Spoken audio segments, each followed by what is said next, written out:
Dukes of Weebdom. Dukes of Weebdom. Episode 36. Episode 36. Another week of Mappa doing justice. The Lord's good work. It was good. I think that some of the shots looked a little weird. Some of the hand-to-hand felt a little slow. But it was good. It was good. I think that the one thing they did poorly was... how do I say this? Spatial awareness.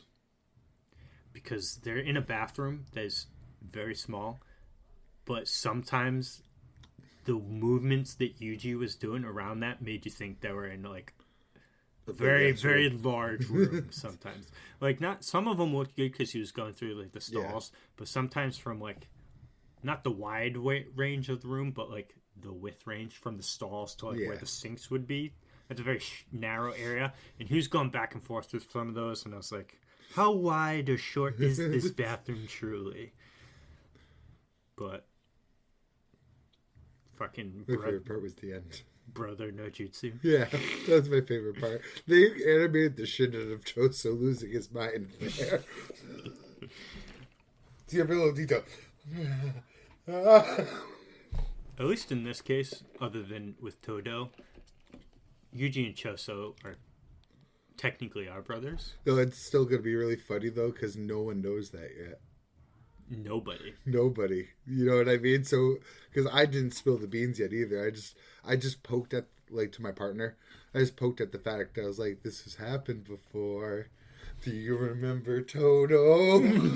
They got him all excited, like, is that his power? I'm like, it's just a theory. It's just a theory. And I just left it at that. What is that? That meme. It's just a theory. A game theory. Matt Pet. Yeah. I will say, I don't think they did in the manga, but in the anime, they showed a shot of Yuji and Choso's blood mixing before it started happening to him. In the manga it showed that? Or in the No, just in the anime. I don't think they showed that in the manga. It makes sense because Choso can control his blood, so he probably felt it through the blood. Mm-hmm. So at least there's like a reasonable explanation in the anime for why it happened. Yeah, maybe. But God, it looked so good happening. It was just so fucking funny to me. Shit. Did you watch the after credit scene? When they came up to his body, the two girls? Yeah. I don't remember the names, and I don't really care to. I don't either. Because they're... Let's try to keep the anime side spoiler free. Every time I edit our anime section, we literally go through the rest of the events of this arc every time we talk about the anime. Yeah. It's like, oh yeah, that's going to lead into this, where this happens, and then this and this. Yeah. Let me tone it down a little bit this time. Was that person there? Oh, they're dead now. You know what I want to know? Is because technically Kenjaku is Yuji's mother. But what relation does Kenjaku have with Choso? So is he Choso's dad? Yeah. Or Choso's mom as well? Yeah, because that was part of that woman that had a curse's baby, and then Kenjaku also put his DNA in her. That was the origin for all of the death paintings. Your dad is my mom, and my mom is your dad. Nope. I really hope Gege didn't forget that and actually brings that to somebody's attention. He better not forgot it, but... Is Choso there? I don't think he is. He's not with the peanut gallery. Yeah, he hasn't been shown since the Yuki thing, has he? No, and he totally got away from that.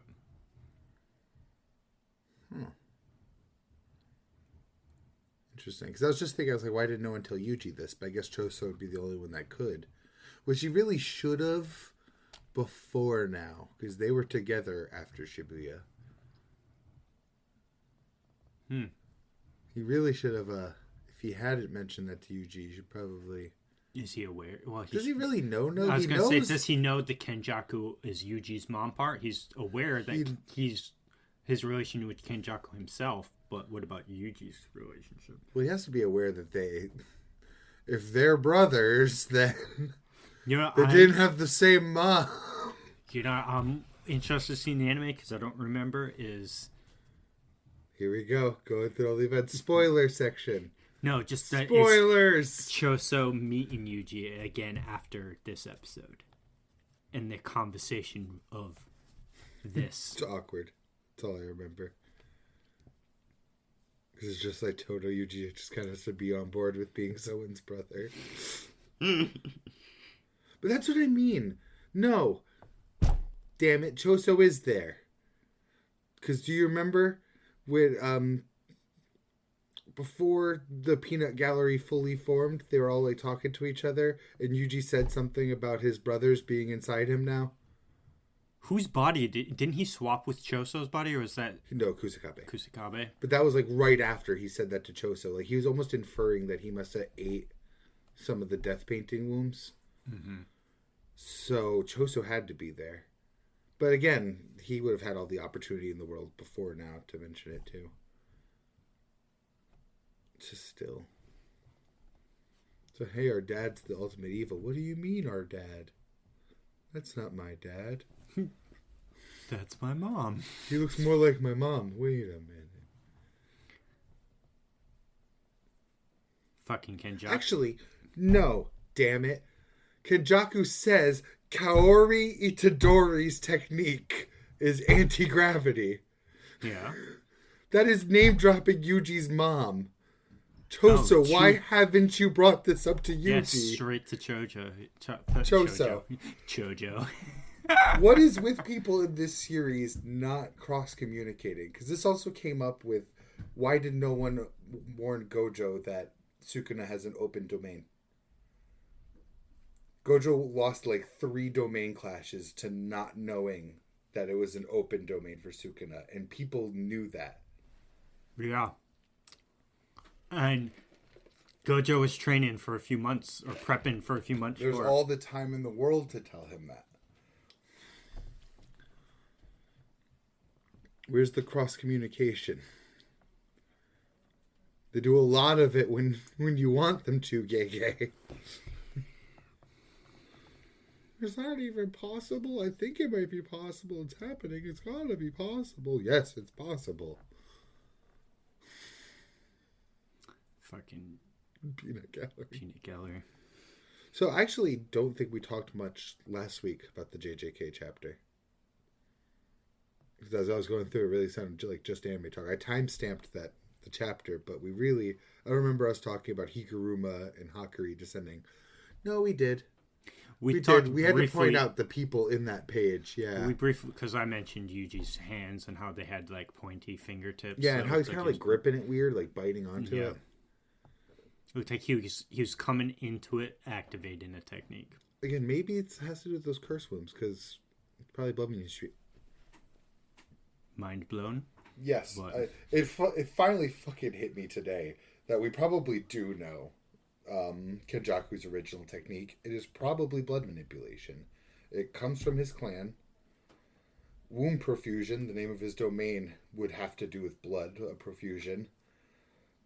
And again, his clan. Because I was looking at Choso, and there's also the guy literally named after Kenjaku, Noritoshi Kamo, who also has blood manipulation. So I would bet money that was Kenjaku's original technique.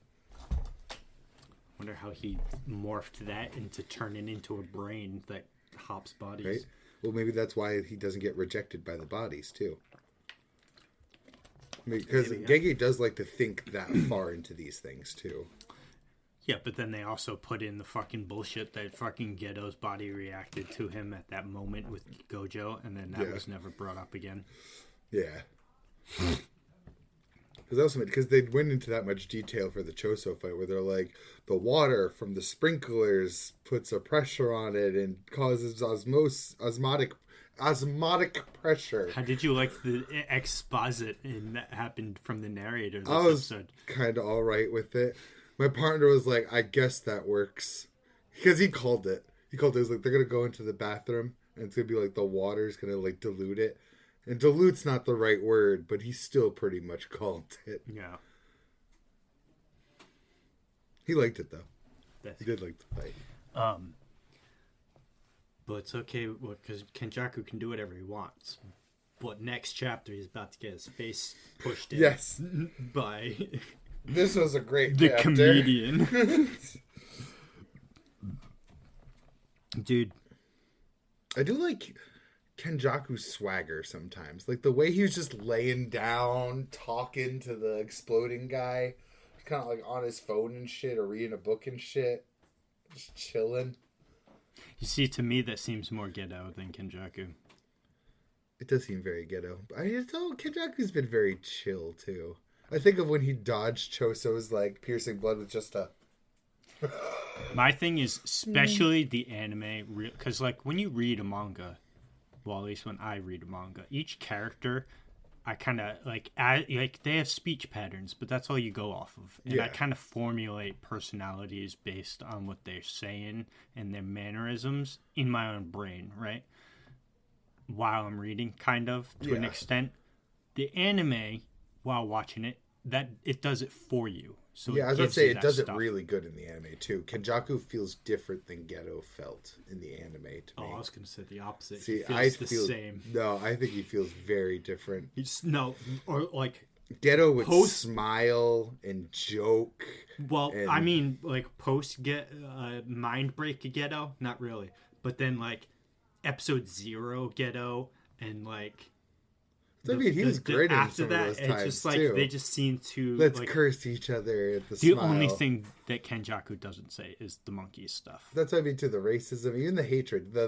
Actually, Kenjaku brought it up this chapter. I think the biggest difference between him and Geto is how he said, I tend to try to be dispassionate at all times. Yeah. He does always seem very disconnected with the outcome of things. Like, he doesn't give a fuck if his plans go awry, even. At least now we know what he's fucking doing. He's trying to end the Cullen Games by killing all the stragglers that kind of, because he even said, like, he's not trying to kill them all. Or someone else said that. Because he kind of gave away half of his plan, being like... merge the population with Tengen. Yeah. Which is still the meatball thing. It's just he's just reiterating it. It's still a weird thing. And then... I hate that I'm doing it just because I can. I'm still betting there's more to it. Also, strongest camera in the universe. To be able to take a picture of... That they're both watching a live stream of Gojo get cut in half. Oh, that's Mayday. It's the crows. How does he tap into that? That I have no clue. I think they're broadcasting it in general, though. Meme's broadcasting it to everyone else so that everyone in the world can see the outcome of the fight. I don't know how far, but maybe everyone in Japan. Okay, because I was going to say, because that camera survived Hollow Purple, the last one, and Cleave. To then show... Well, Cleave was going the other way. I think it's the only reason Meme is there. Though I'm glad they brought up the Ui teleporting people in thing. That wasn't just a theory that's possible. Like, they're actually doing that. I was waiting all chapter for Yuta to just be teleported right next to Kenjaku. Wish. They made a great choice, though, throwing Takaba in first. Though, I feel like Kenjaku's like going to be his ultimate opponent because he could be such a downer. I'll be completely honest with you. I completely forgot what this dude's technique is. Oh, if he finds it funny, then it just happens.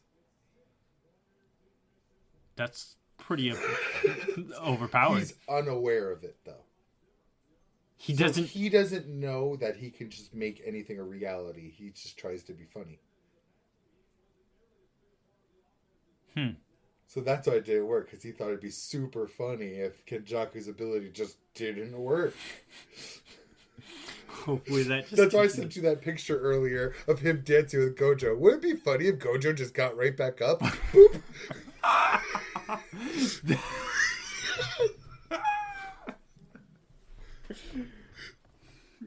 Shit. Yeah. So that's why Kenjaku's explanation probably makes more sense too. He's like, I felt it connect, but it's as if it just didn't work. Yeah. That's hilarious. But that's why I'm like, Kenjaku could also be like a big downer, though. I could see him just like shitting on Takuba's mood, and maybe that'll get Takuba killed. I think Takuba needs some backup. Get Yuta in there. Well, who's this other guy that came to fight Geto, but then he was Kenjaku, part of Reggie's squad? Yeah, but then he's like, you know what? I'm not going to fight you. But... Did he get attacked, though? Yeah, he had a bunch of curses stabbing him through the throat and shit. Yeah, I think he's dead. Yeah, you're right. I thought he was... Well, he was doing something. You seen him? He was stuffing stuff inside of all those things to it. So I was waiting for some payoff for what he was doing. It showed very clearly he was putting things inside of all those Shikigami that were attacking him. Or conspirators. Yeah. Like, multiple different panels, too. Like, the very first one that he did it to. Let's see. I actually didn't realize he was a reincarnated sorcerer either. Until Kenjaku mentioned it. So here, in the first panel that he does something, you can see him jump back. Oh, yeah, it's, See that he threw his tooth at it. And it blows up. He explodes his body parts. Oh, okay. Because, like, right here... Oh, it's his eyeball. Now I see it, because you're saying body parts. So, yeah, see, he threw something in... Okay. You'd think he would go out in a bang. You would think so, right? Especially he could still be alive, I guess, because he does say a line, and then there's blood on the ground, and then it transitions to Takuba.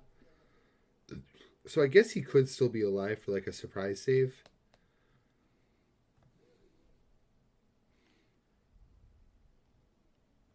Also, I love this blackened out panel of Kenjaku's face. This one right here, I was about to say something, too, about it. I never go through the trouble of bringing up fan art, but there's a fan art of that shot I have to find right now. Of the blackout one? By probably my favorite artist on Twitter. I do love Kenjaku's face right here. It's hilarious. When the technique just did nothing. What just happened? I've never sensed this before. The Yuta. Oh, man. Here we go. Stuff that came up with 1.5 panels. Ooh, yeah, that's this fire. Guy is fucking dope, dude.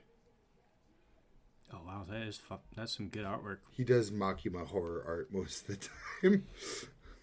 It's a good choice to horror art. Yeah. I also love how this... Well, don't really love... Gravity. I find funny that this picture looks just... His face is... It's just Gojo. That's Gojo's face drawn on this game. Also, I love that they mistranslated that to gravity. What is it supposed to say? Cursed energy. He's talking about the total cursed energy of the group. Yeah. Why would you... Put gravity there? Yeah. I guess gravity is how you weigh things. Oh, but yeah, it was a really annoying fest on Twitter between Hakuri and Yuta fans. The way I see it is that Yuta is the second strongest behind Gojo. Because before they talked... He's the easiest to track because he has the most cursed energy. Because literally, this conversation that they're having happened before Gojo's death. Because then they pull out the phones, see Gojo's died. Okay, so now Yuta is the strongest. Yes. And he always had the most cursed energy. Yeah, because... He always had. Yeah, he's even said that he has more than Gojo. That's what I'm saying. Like, if you look at the sentences grammar, Kenjaku saying he's number 2 isn't him describing him. That's like how he's identifying him. It might as well be a pronoun at a point. Their number 2, Yuta, is the easiest to track. Should learn Zetsu's Yuta. Yeah. I was like, you can't hold that shit in. Damn. But that also isn't going to matter if Ui can teleport people. You're not going to be tracking shit. He'll be there. Yeah. Just got to find where Kenjaku is, but... But they know. They sent Takuba there. Did they send him there, or was he just running around and stumbled upon him? I assume they sent him. I mean, everybody's been in the same fucking spot for, like, how long now? Then again, I don't remember Takuba in the peanut gallery. Neither do I. I'm excited for next chapter. Though, again, they just hard cut away from Higuruma, Yuji, versus Uruume and Sukuna. Uh-huh. Someone else there? I feel like there's a fourth person in the air. Kusakabe? No, I fucking wish. Not him. The other dude that jumped down with... Who did you say? Forget his name. I mixed him up with Kusakabe. Uruume?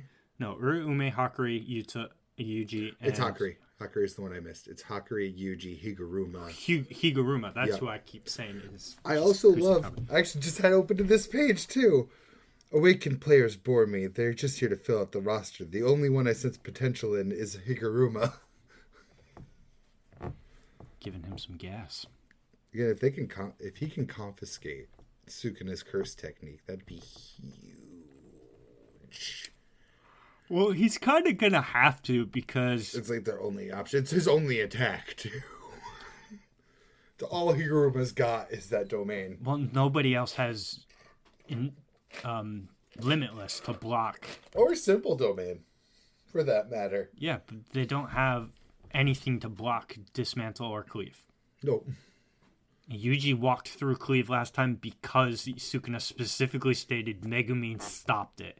Yeah, it was holding him back. Ain't stopping shit now. Sukuna's full release, and Megumin took the brunt of the burden for adapting to Limitless, and is suffering from the fact that his sister's dead. Megumin ain't doing nothing to hold Sukuna back anymore. Megumin's gone. Yeah. It's not even Megumin's body anymore. It's really not. It's for shame. Big Sag. Yoshida stocks keep going up too. Yoshida. So actually, did Yoshida even do anything this chapter? No, he's. I was like, it's so funny. I just edited the last podcast too, and I think I said specifically, we're definitely getting more Yoshida next chapter, unless they just hard cut away from it for the whole chapter. Hey, we got some good juice this chapter. So yeah, we got like 2 lines and another raising of a sword. Yeah, so he raised. Yeah, this chapter was dope. 2 pages of Yoshida, and that's it. But before we go into it, what's this Kishibe Yoshida theory? Do you remember? It was a joke that I saw on Twitter a while back where they said Yoshida looks so much like young Kishibe that Quan Chi hesitated for a moment against him. Sure. But it was just a fan theory. Well, let me get some pictures of them. Let me actually get a picture of just one person. Young Kishibe. We've seen that? Yes. Because get a look at this motherfucker. That's just Yoshida's dad. Thank you. That's what I'm thinking the theory is. Because it was something someone said on Twitter. What happened to his hair? Poor guy. Sacrificed it to a devil, I bet. Well, because he has hair, but it's not black. So that was the first post that got me down this road. But I saw another post today. Not today. This news cycle. Saying that what if the reason Makima brought Yoshida in the first place was to keep Kishibe in check? And that makes a lot of sense to me, because when at the beginning of the Assassin's arc, the one I reread, she brought 3 people over from other divisions of public safety and hired 1 independent devil hunter, Yoshida. How do you know this guy? You know what I mean? Mm-hmm. And not only that, Kishibe was really, like, chill with Yoshida, too. They had a lot of conversations, just openly talking about Makima, even. And they, like, you could clearly tell they knew each other before this. Yeah, even joking about each other's expertise, where, like, Yoshida's like, oh, I'm just, like, what's it called? A second-rate hunter, either. And Kishibe's like, if you're second-rate, I'm garbage. So, like, they have a kinship there somewhere too. And we keep speculating that Yoshida's working for Kishibe for Denji's best interest. So I could almost see the father-son idea. I hope so. Because fucking, like I said last, Denji needs an ally. True allies. Yes. Nayata's his only one. She's a ride or die for him, but... And this new girl. I saw... Well, the new girl just wants to fuck him. I'm sure. That's just I don't know. She's weird. She's very weird. I think she just does the fucking for fun. Someone brought up how sad Denji's face is, seeing Nayota be like, the Lord of Terror is real. It's not stupid crap, and they're bringing up how it's just like after everything Denji sacrificed to keep Nayuta like a normal life, this is like the ultimate moments where it's like he's failed. His sacrifices were for nothing. Yep, because she ain't got a normal life. But yeah, finally, I think confirmation that death is... My theory was correct. Death is the strongest one. the Lord of Terror. Makes perfect sense. The Fire Devil turning people into Chainsaw Man does not, though. I'm waiting for more exposition on that, please. Please explain that. Well, more. not exposition. Characters talking to each other naturally. Sorry, I don't want to conflate that as exposition. There's no goddamn narrator just saying shit at me. They're not just saying mechanics. Fuck. I just want to know how. Because it makes no sense. But it makes sense that they... Actually, how does this make sense? They want to make Chainsaw Man stronger. And the reason how you do that is to make people fear Chainsaw Man. How does turning everyone who loves Chainsaw Man into their hero make them afraid of Chainsaw Man? Killing people now, too. Are they mind controlled? Because, like, I just saw a panel. They're not mind controlled, but they're just going through killing people. Look at this. Yeah, because, like, this panel, where did they put it? Right here. Another person with a chainsaw through their chest. Well, they're just killing civilians. Yeah, but, like, this picture, the people behind Flamethrower Man, like, looks like a mother holding her child, and they both got chainsaws coming out of their faces. Well, again, remember, Bream's whole plan was just to kill as many people as possible. And, well, actually, he says right here, no, humans is inaccurate. They're all devils now.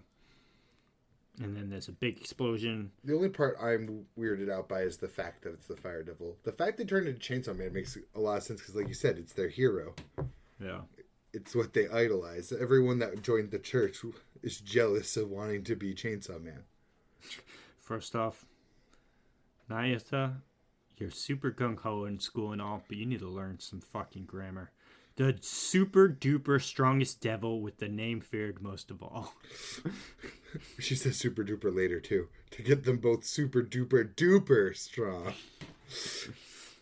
Also, Famine, you gave Asa such a raw deal here compared to Yoru. You're like, you both can get what you want. You just want to get Chainsaw Man weaker. I'm going to get them stronger for my own plan. Yeah. Really fucked her I don't over. see how this gets people afraid of war, but maybe. I don't know.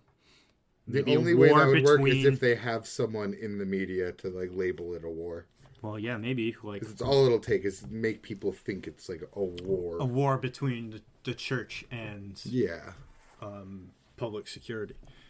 Public safety. I still think Chainsaw's got the better end of that deal as far as fear and power-ups. Everyone kind of looks like him right now. Well, I mean, regardless, either way, he still has that. If he could control that form he used when he went rage mode after fucking that'd be amazing. Aki died, then, like, there was no beating that dude. But again, that form's presumably what Yoru wants. One of them, yeah. Yeah. We'll see. Fire! Yeah, I was about to say, I'm sure Bareem's about to go ballistic. I said it last week, but I'm going to say it again.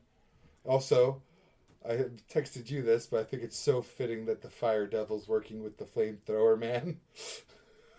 Or that the Flamethrower Man would be subservient to the Fire Devil. Yeah. Yeah, because, I mean, the Fire Devil's got to be strong. It's fucking fire. True that. We've had long conversations about a presumable Fire Devil. Someone else was also saying, is that where... This is the church. Oh, wait. They're wrong. Because, Yes. Actually, is that the church? What building blew up here? Well, the church has a giant Chainsaw Man face on the top of it, so... So, no, that's not the church. I'm trying to figure out where this building is. Katana Man is currently in the church.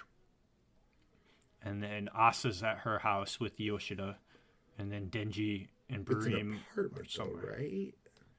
What? Asa's house? Yeah. Yeah, it's an apartment complex thing. Some people are wondering if the fire is where Asa was. I don't know. Well, she blew up the room if that was her fucking her special weapon, but she just lost an arm. So I think it'd be more beneficial to turn her own arm into a weapon. I think that'd be a stronger weapon than your house. Which one do you care more about? You know what I mean? Just got skimped out on my Yoshida butt hurt. Maybe tomorrow will be a whole chapter of Yoshida. I can hope. One can dream. I'll get a whole Bareem chapter of the Bareem flashback. I don't need a Bareem flashback, thank you. No. I loved that post I sent you where Bareem is a big meta conversation on how Chainsaw Man fans just want more gore and more. Well, there you go. There's your gore. He just wants him to turn into Chainsaw Man. Chainsaw Man fans are the Chainsaw Man church. Yep. At least the loud ones are.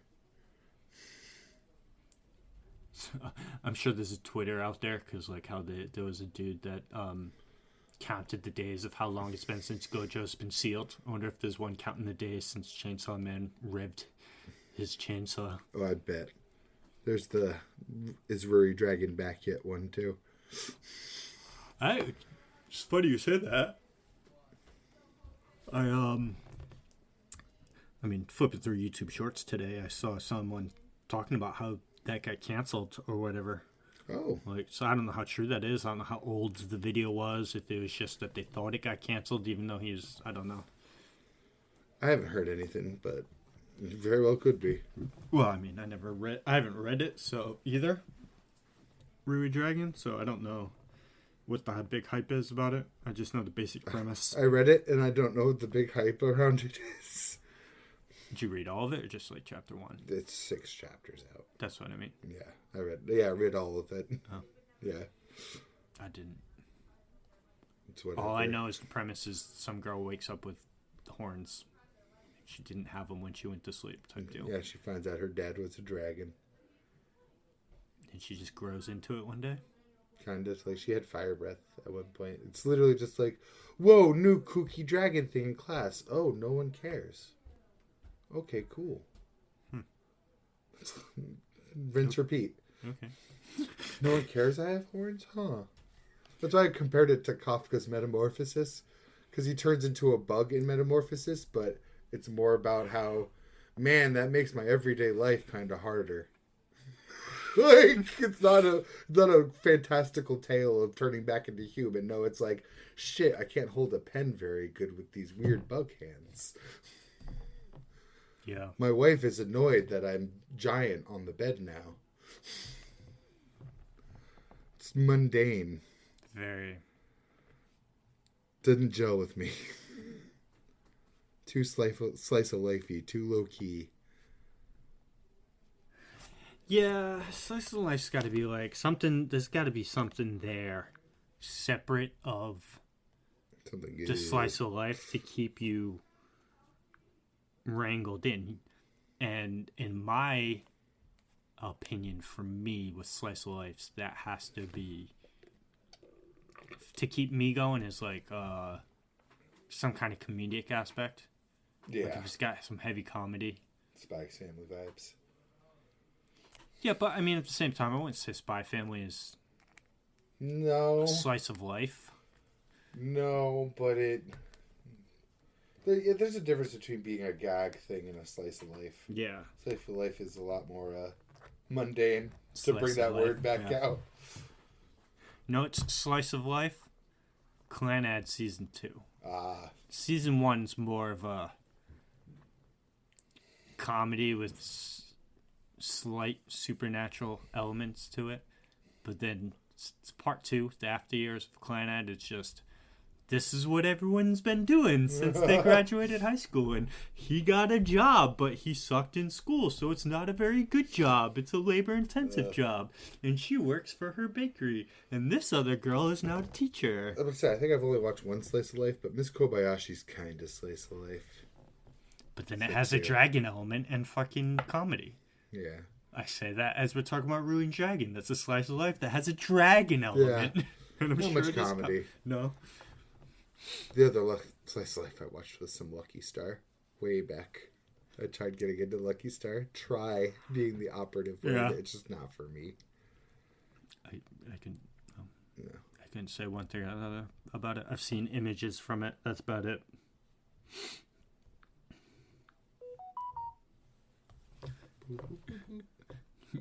Did you read your Kagura bachis? Of course I read my Kagura bachis. It was the first thing I read. Wow. Yeah. JJK was the first thing I read. Did I read JJK first? No, I think I actually started with Kagura bachi. Yeah, he made kind of light work of this dude. I mean, he got that one little bit just so the guy can, brag for a little bit for a few pages and then just get his head chopped off. Like instantly. I'm sure people are going to be clowning on that day is what drives me. You just made my reason clearer. The edge. Yeah, the edge. It's all good. I'm here Good for chapter. it. Yeah, I'm here for the edge. I'm sure that I read shoujo now. I think that, or I would hope that this rage that he has is going to turn into a character development. I think towards the end he's going to be a lot less edgy, I think, as the story continues on. I think so too. Again, because there's already signs that he's not with the kid. He's been treating the kid with like a lot of care. Yeah. Char, I think her name is. Also, I love the panel of them about to flood the car. But he also only brought one sword into the battle, so it still leaves up to debate on what the second sword does, because there was emphasis when he grabbed it that there's two swords. I don't think the other one's enchanted, is what I think the deal is. Then why carry it? Because he drew it. He did drew it this chapter. Did he? Yeah. Let me see. See, right here. Don't worry, I'll finish you off. And he knocks the enchanted blade out of the guy's hand. Oh, And the guy even says, a short sword? How can you move? So I think that's what it's even there for, is in case Someone he loses his enchanted one. Sadness. Because if it had magic powers, he probably would have used it right there. He did just chop the guy's arm off with it, actually. He did just knock the sword out. Yeah, cut his arm right off. Yeah, fallen. I was hoping for some Nitoryu. But He still could, at some point. maybe. I loved this shot of him. Just something about that pose is that so pose is so good, and he's just cutting through everybody. Oh, yeah, so good. I was digging it. Oh my god, it almost looked like he was smiling there. Almost. Almost. From far away. A little bit, maybe. Yeah, he squints a little bit. Dude, that shot right there, when she opens the bread, I thought was like someone's decapitated head, like the stub of like something growing back when I first had it. I was like, what? It's okay. What I am I have this looking at? decapitated head. I was like, what is happening right now? And now we know why they want her. Yeah, because she can like basically heal any wound or whatever. That's the vibes I got, because her whole leg got all fucked up and then just boom, now it's just better. I was like, damn. How would you implement that into something else, though? Is my question.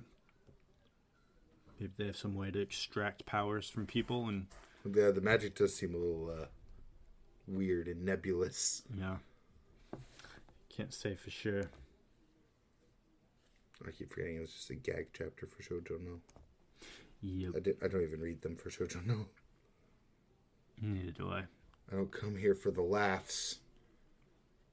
You come here for the... I come here to get flipped off to camera.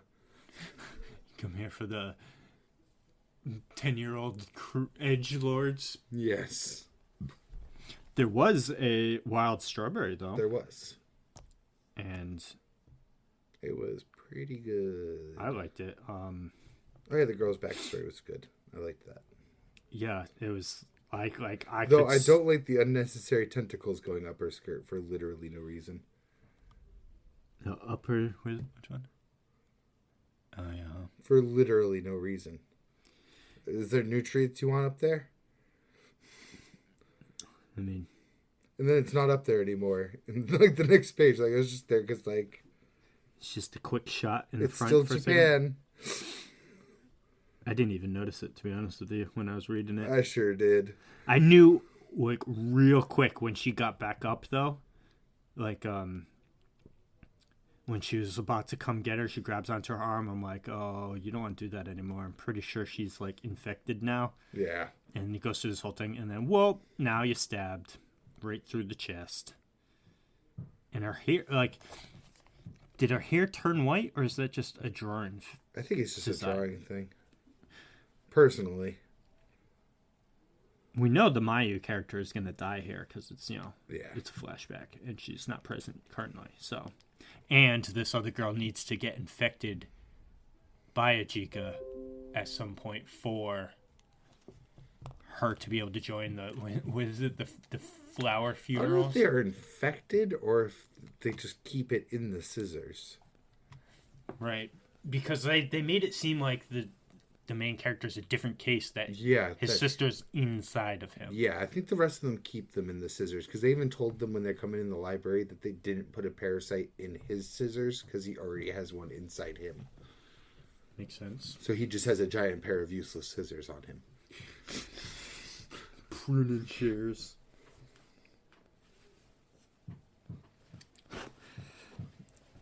We didn't have any more Kaiju number 8, unfortunately. No more Mina. Next week. No confirmation if that Kaiju's down or not yet. Nope. Soon, though. Because this week. So. Yes. And we already talked about the Smax family. Did you read Sakamoto? No, you didn't. Not. I'm sorry. Failing you. Sure are. Hey, look how I won't sugarcoat it. Look how long you were on me for reading it in the first place. And not only did I read it, but I read I'm happy you started it 13 and you're liking chapters. Oh, I'm definitely going to keep reading it, but I just needed to find time. I want to see where I left off now. Because I need a reminder. I'm forgetting. I have, unfortunately... Okay, I remember now. Almost completely abandoned all of my fucking browser ones. I need to get back on catching up on some of those. I abandoned mine too, but Blue Lock... Well, I can't say abandoned because the tabs are still open. Yeah. You know what I mean? Oh, no, I got what you mean. Like, if it was otherwise, you would have said dropped. Yes. But for me, Blue Lock, I don't mind building up chapters because I'd rather read an entire game. And I'm 90% sure, based on Twitter talk, that they just finished a game recently. And yeah, so you can binge it. Picture. Yeah. I saw one picture of an end of game chest bump too, which makes me a little sad. Not because I know who wins, but because that's some of my favorite parts is those victory celebrations in Blue Lock where they're just yeah, motherfucker! We won! They just look so good. The sweat's all coming off of them and shit. There's so much detail in it. I still have Gachiakuta, which I think I have, I want to say 5 to 7 chapters built up. And I'm in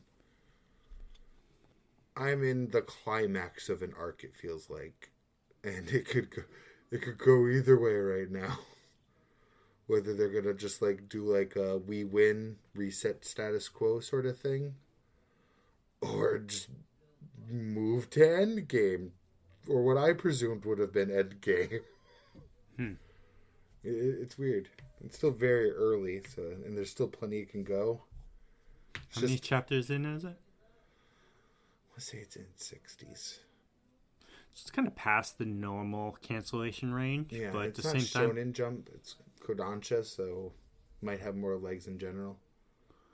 Yeah, but I mean, not every manga has to be 300 chapters long, too. You know what I mean? Yeah. So if it's 60 and it starts entering some endgame, they could go another 40, 50 chapters.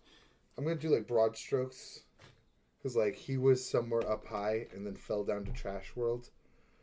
Right now, there's some opportunity being presented to go back up.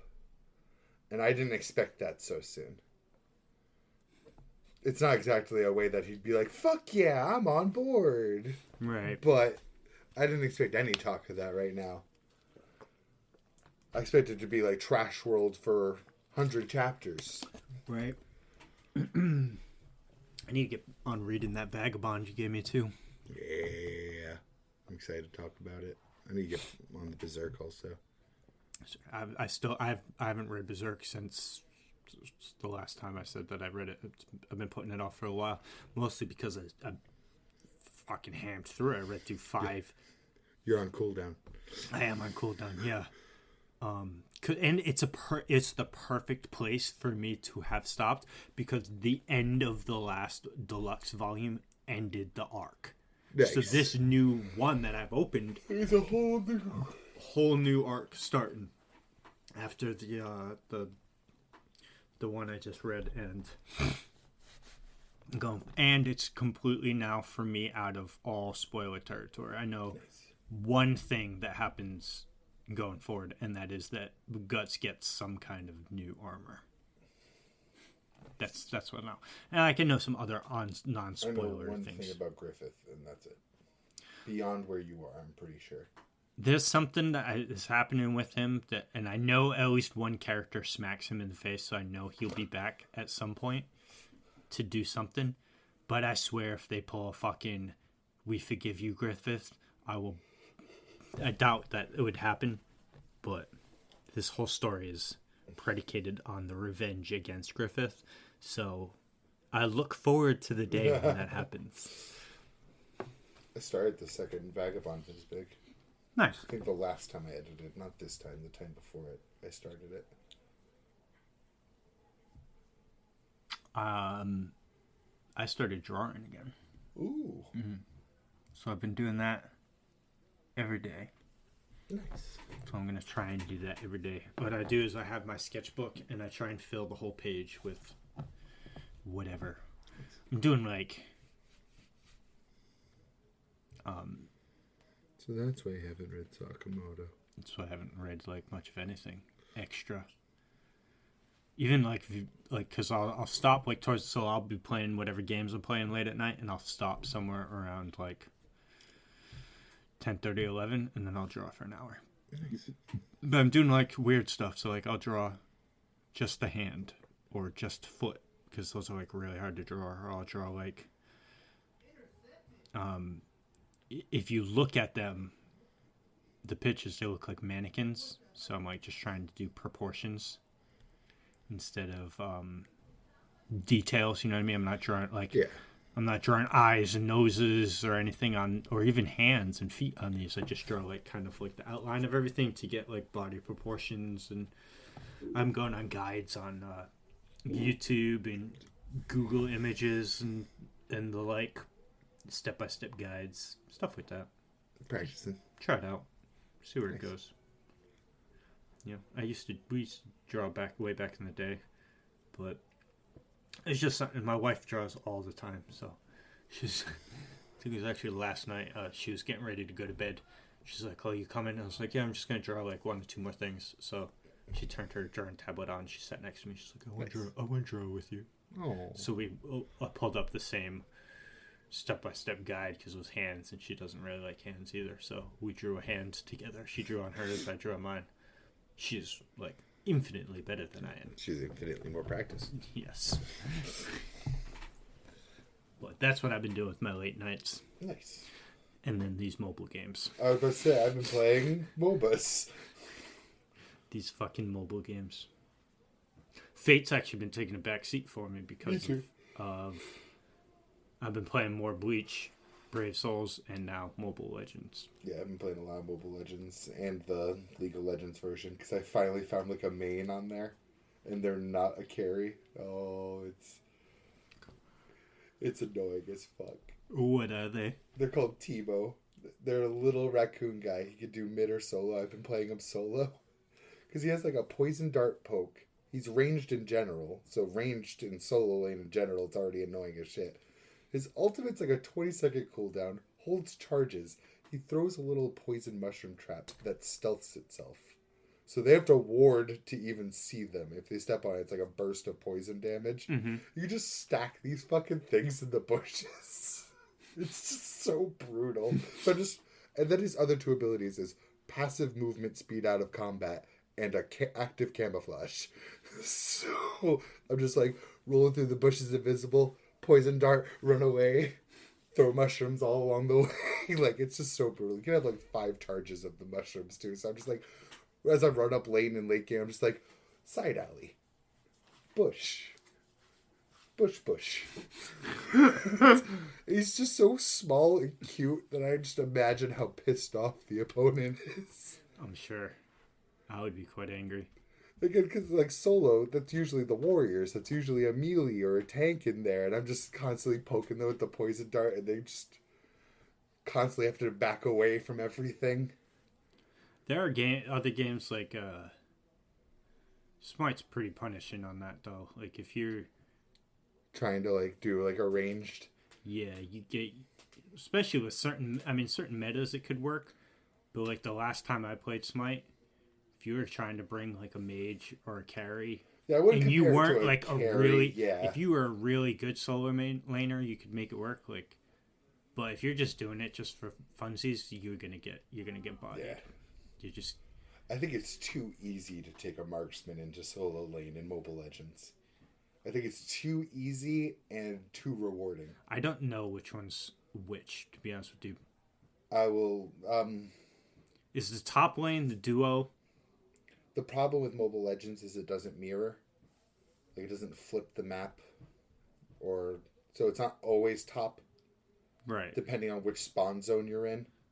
Is it the side with the turtle / Lord? Well, Lord's on one side and the turtle's on the other side. So the corners have symbols. The EXP lane has an E symbol. Yeah. The whatever the gold lane is has like a money symbol. So next time you play, it'll have the symbol for the lane in the corner. If you're roaming, it'll replace the gold symbol with like a square, which is the roaming symbol. How do you know who's a Roman? The support. Julius Caesar. Yeah. That's their word for support, because there's when you go to click the map in the character select, and you can call out what role you want. There's no support there. It's roaming, jungle, gold, EXP, mid. So support / roaming, roaming, yeah, should go with the carry first. Yeah, and then just do whatever. Yeah, and then I find it's always best when they stay with the carry, but no one in Mobile Legends sticks to like roles. Well, when I was doing that, and I was in what I thought was the double lane with another person, I just stayed there. That's what I do. With them until like level 5 or whatever. Or if we got a lead, if we were behind, I'd stay with them a little longer. You just do what supports do, and then you take go obvious help other ganks. people. Yeah. If you're going back into lane and you see a fight going on, pivot quick, stuff like that. And then, like, I don't want to do anything jungle, because first off, I don't know if there's just better items that you get or whatever, but like those jungle minions are fucking tanky. They are. You absolutely need the whatever the battle spell. I think that's what they call it in Mobile Legends. The active thing, like execute and the regenerate. Execute one, the one for minions that every Moba game has. I forget what it's called in this one. It's a jungle specific one. Yeah, it has like a claw symbol. I think it's called Retribution. It does like 600 damage to the nearest big minion, and it levels up its damage as you do it. And at a certain point, it'll start being able to be used on heroes. Nice. Yeah. See, I just click on a hero and go brr. Yeah. Just try and look at the one that looks most pretty, and then like, ooh, I like your kit. Ooh, I don't like your kit. Ooh, I like your kit. I actually meant to mention this in the car. Mobile Legends has the worst character select screen. Yeah, it's so hard to find who you're looking for. Because I feel like it only remembers the last 2 people I use, and then the rest is the Wild West. Like, because I use... There's no order to it. Like, first off, at least put it in alphabetized order so you could find them relatively easy. So I can logic my way there. Or sort them by class. Or do it all by recently used. All the way down and remember. Yeah. Because I'll use, like... I'm just going to throw out the names. I use Leslie, Sniper Girl, a tank, and then a mage. I want to go back to using Leslie. And my main Wan's still at the top. But Leslie, I'm literally going, I used you 3 matches ago.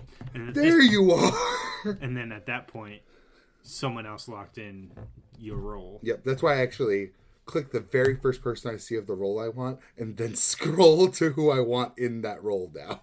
That's my logic. Because with as many heroes as I have, I'm looking for looking ever, dude. And I'll usually, I want to say 9 times out of 10, I will pass them, hit the bottom, and have to scroll back up to who I was looking for. Yeah, big unfortunate. It's so bad. I'm like trying to focus so hard. I'm like, where's your face? Yeah, and like certain ones, there's certain heroes that look very similar too. Like, I mean, obviously some of all the of the female mages and supports. Yeah. A lot of them. They turned one of my favorite ones into a generic look. Vexana. She used to have like green skin and blackish green hair. Now she's got like down hair, normal white girl face. It made me so angry. I couldn't even find her in my mage list for a while because I was looking for her. Did they like put a skin for her of her OG look? Not that I saw. That's stupid. They and the only thing they seemed to change was her ult, and maybe buffed one of her abilities. Because her ult used to summon a copy of the person you target, but with a necrotic aura around them, and they'll just hunt that person down. Mm-hmm. Super cool, not very strong. Now she summons like a mini lord into lane. It comes crashing in too. Yeah, who is that person? That's Vexana. Super annoying because when you kill her, that mini lord doesn't go away. It sure doesn't. Which is bullshit. It's pretty fucking tanky too. Yeah, serious. I mean, I haven't really had a problem with her yet. It hasn't killed me, but it's definitely annoying, and you have to like respect it a bit. Like it does swing. It's like Hera in Smite. Her ultimate's Argus, but if you kill Hera, Argus goes away. You know what's sad? There's a League of Legends character that also kind of does this, and hers also does not go away. It's a big-ass bear. Yeah, that's Vexana. Yeah. Hera's so annoying. People always like, oh, focus Argus. No, focus Hera. Fucking kill that bitch. Dude. Argus goes away. Argus Head is of the super snake. tanky. Yeah. Tale as old as time. Fucking Smite though. Sometimes, just like Hera, also has a fucking shield that then increases her movement speed, so getting her can be tough. But I still hate the fact that she has somebody else's ult as a normal attack. So she has a straight line that can hit everyone in line that polymorphs you into like a pig or something. And that's a hunter's ultimate. But his is, I mean, it's a bigger range. It's a huge circle that he does it. Yeah. So, I mean, you can't avoid his. I mean, you kind of can if he misses. Plus, a smart one you won't avoid. Yeah, because it's a massive space. You're going to hit the person you're trying to. If they were both equal skill, you're not going to dodge his. Yeah. Hers is just a straight line, and it's kind of a wind up, and then she just throws it. But it's longer distance than his, and it's a pretty wide thing. Like you could still get 5 people with it. That's the but problem. Then also hers is on like a 13-second cooldown, and his is on like a minute cooldown. It's a problem when your casket's this big. It's like slight variations. Big ridiculous. I've been having the itch to go back to Smite though, especially with this Mobile Legends kick that we're on. And I've also been getting an even bigger kick, but now I really miss Paragon. I really miss Paragon, and I'm really thirsting for this Shonen Jump MOBA. It's going to be the same thing, but with a Shonen Jump skin, and I'm all for that. Same. But hopefully, when did you say it's at Jump Festa? Yeah, which is December, I believe. Yeah. So we'll get more information then, which is just not soon enough. Every day I check Twitter for Paragon information. I don't check every day for the Jump Assemble information because I know it's not there, but I also don't see any information around. Well, the Jump Festa, the info I'm really more hyped for is the Dandadan info. That's most likely going to be an anime. It's really close because both are going to take over my life. Well, but the thing is, Dandadan's 20 minutes a week, whereas the other one's going to be more. Dan for Jump Assemble. Can I get a Momo Mage and a Ken Fighter? Ken Assassin. Ken Assassin, you're right. You're right, Speedster. Get that fucking GG Warrior. Flying headbutt. Get, I would put girl whose name I could refuse to commit to memory. I'd also put her assassin person. I was going to say a support with the hair. You know, she could pull you out of things. CC, yeah.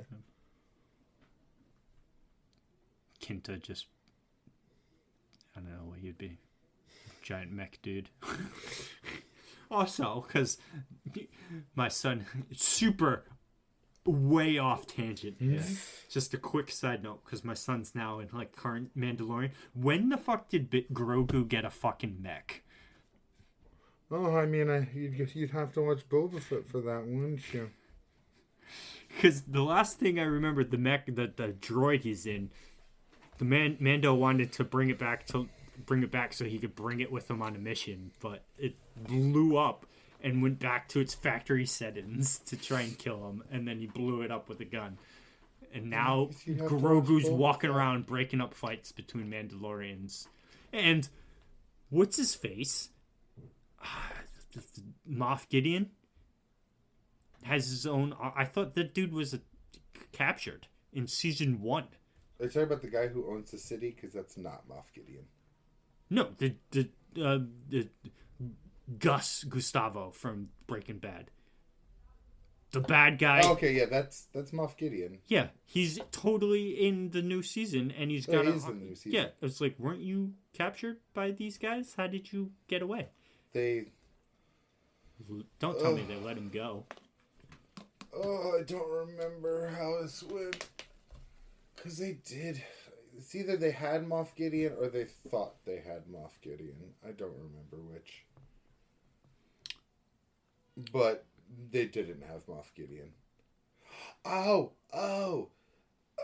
I remember. They said Moff Gideon died, like, in transit or something. And someone even, like, finds where he was supposed to be and he's not there. Man, it's so foggy in my brain. Whatever. But, yeah, a shonen MOBA sounds lit. I'm so fucking ready. I'm so unbelievably ready. And there's an endless supply of heroes to add to that. There's gonna be too many that I want. Like, give me Denji. Denji Warrior. Just anybody. I don't give a fuck what they're... Literally, I'm gonna be happy no matter... Zenitsu. So I won't be happy no matter what. But... Well, listen, if they prioritize Zenitsu over some of the Hashira... They might. He's a main character. Unfortunately. Though they've made some smart choices. Like, I find it very interesting. There's no Yuji right away, but they put both Nobara and Megumi in. It's like they... And this is a really good thing. It's almost like they're prioritizing having a balanced amount of roles and having those roles fit the characters over having all of the most popular. Though, well, because most of the most popular are all the same fucking people. Yeah.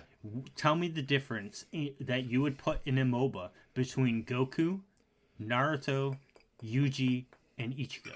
What role do all of those fill? Naruto, a fucking fighter. Naruto... Well, obviously, there's gonna be a lot of fighters. / warrior, or whatever role but you want to call it. I would at least separate Naruto because he's got the clones. That's a unique thing. Yeah. Everyone else... He could flex. ...are super punches and energy blasts. Same with Saitama. I think the bigger problem is having Goku, Super Saiyan Goku, Teen Naruto... Adult Naruto, or as a kid in Teen Naruto, I think it was. Naruto should just be Shippuden Naruto, and Goku, his ultimate should be a Super Saiyan. It should. I will say, they did a good job making the kids look different. At least, like I watched a showcase of every hero and all of their abilities, and Goku felt different than the Super Saiyan Goku. In the fact that Super Saiyan Goku just looked better. I was going to say, so much one of transmission them is just and instant transmission. Ooh. Minato looks interesting. Minato looks very interesting. Does he like mark territories and can like teleport to him and stuff? I saw one of his projectiles. He throws the kunai, and after it hits them, it bounces and stabs into the ground, and you can teleport to it. So I'm curious. Nobara stacks up nails and then can hairpin to do like burst for them. That's cool. Yeah, there's a lot of things I dig. Both Andy and Majin Buu, when they die, they can stay on the field and resurrect there. Makes sense. Right. Fucking, again, though, the Undead Unluck is still killing it with last week's episode. Yeah. So is Free Ren.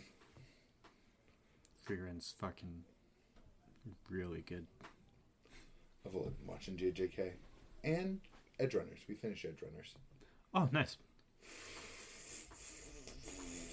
Fucking Atom Smasher. Told you.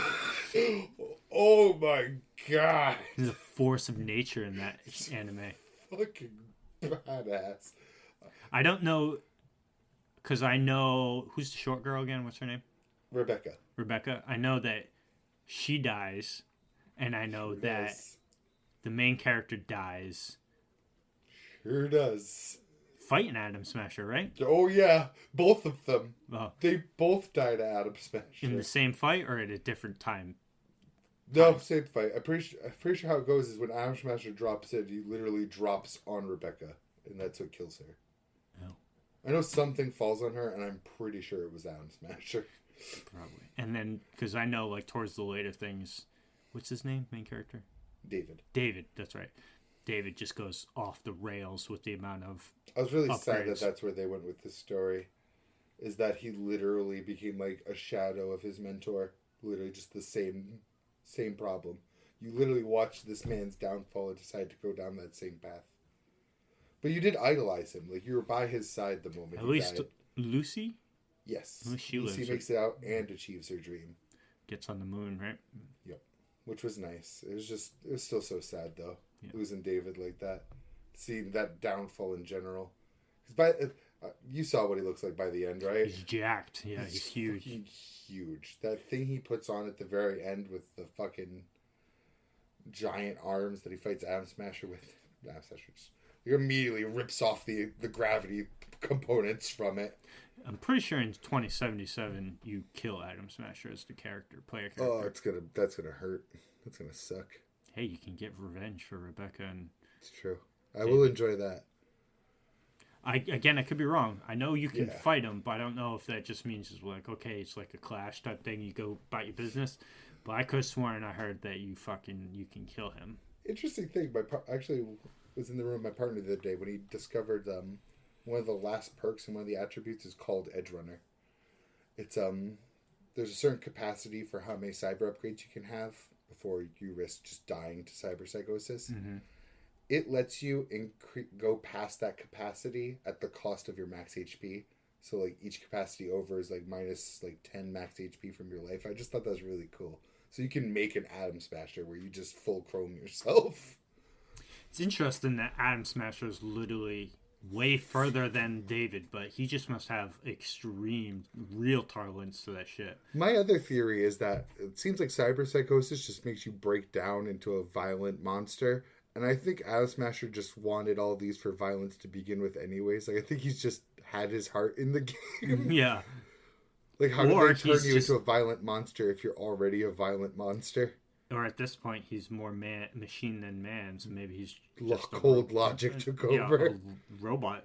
Replaced his brain with a fucking AI computer, so now he's not human. Just got a human face, and because he's just a head, right? His whole body is I'm actually black steel. not even sure if his brains is anymore. Like, because I know David constantly kept calling him full Borg to his face. Makes sense. But the fucking nutty thing to me is, like, does he just stay with that company and do their biddings to have, like, the best parts available to him? Like, why are you Smasher? Yeah, because he works for Arasaka, which is, like, the worst of the corporations. You can, like, meet him walking around a building in 2077 and just, like, talk to him. He's walking around. Once I get there. Because I've seen scenes that they comment something like, if you try and scan him, he scans differently than other people. Or if you were hidden in a... I don't know, because, again, I watched it out of context. I believe it because someone tried to hack Atom Smasher in the fight and they got fucked up. Well, because they weren't fighting him. He was just walking around in some, like, hallway. Well, I mean, or whatever. in the anime, they tried to hack him and they got blasted. But he was, like, you were hidden, so nobody knew that you were there. I don't know if it's for a mission you're sitting there, but when Atom Smasher walks in the room, he looks right at you. Oh, my God. And then continues on like he doesn't give a fuck that you're there, but knows that you're there. So I don't know if it just, again, it could have just been a clever edit, or it just could have just been the game A moment happening. Out of context. I haven't played Cyberpunk. I believe it though, because again, he's just so chromed. To the fact where you can't even hack him and you get blasted back. Right. But I don't know. But yes, MOBA-ness is like the bite has come back, and it needs itching. It does need itching. So it's gonna rule my life soon. Hopefully soon. Time to do my daily check of the Overprime Twitter. Nope, nothing. Well, I mean, it just closed, 3 weeks ago? Was when they had that last closed beta? Oh, I hope longer. So, they probably ain't going to have any news for a little while. But the term beta is a good thing, not alpha. You know what I mean? So you would think that probably, did they say how many more they plan to have? If they have like 1 or 2 planned, and then... It did sound like there was more planned. Closed or opens? Open beta is more of a... Assume... I don't know, because I mean, it didn't seem very close to me. I put in my application pretty late, and I got in, you know what I mean? I mean, I only got to play like 3 days, but... 3 days is 3 days. It ended the 25th. No. So, September. Yeah, so about a month, because today is the 23rd. Yeah, so... Yeah. A month ago. 4 weeks. Enough time to give me some news. Tell me. Probably not. You might not hear anything for another month or 2. If not more. Sad. That makes me sad. Yeah. I'm too impatient. I want more information for all of these, and I'm not getting my information. Yeah. I don't know. Maybe I will delete Baldur's Gate. I can always re-download it next time. Yeah. That's 80 gigabytes. But like you've told me, you've had pretty good download speed, so. Oh, download's nothing on PS5 when you're hardwired in with an Ethernet cable to your router. That just dawned on me, though. I might have to move my router, but I don't think I can. Because you've seen the layout of my living room. We were discussing today, because of all my son's toys and stuff like that. We're like, it's coming close to Christmas. Where are we going to put a Christmas tree in this living room? So we talked about it, and we're going to rearrange the whole living room. And we already have it basically mapped out on what we're going to do to make... It's going to make space way more open. But now that I think about it, I'm like, it's going to make it hard to run cables across the entire living room for hardwire Ethernet for her computer and my PS5. So I might have to make some adjustments there. But we'll see what happens when we cross that road. When we cross that bridge, yeah. Maybe I'll just bite the bullet and buy a fucking external hard drive and just put everything on that. How does that work, though? You can only put... Well, I don't know if there's PS5, like, specific ones now, but the one I have, I can only put PS4 games on. Well, because how does that... Do the icons just stay on your main thing, and it just stays plugged in? You don't have to go into any weird menus or anything. It's still right on my bar or right in my all games. You just have to keep the hard drive plugged in at all times? Yeah. Sometimes if the power goes out, it'll give you a similar warning to if your system was on. With a USB plug-in? Yeah. There's 2 in the back of the PS5, and 1 on the front, I think. So that should be fine. Not that I ever plug my keyboard into it anymore. Yeah, neither do I. It's too far away for me to do it now anyways. I only use the keyboard for 14 anyway. I only used it for Paragon in 14. But I need it for shit smacking.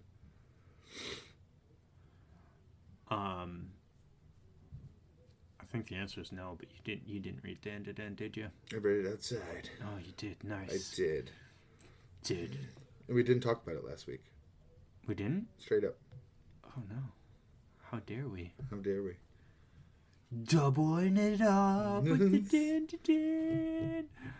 It's a good stretch to do it. I mean, it all led into each other, really. Yeah, I mean, this girl, president girl. Yeah, class president. Class prez.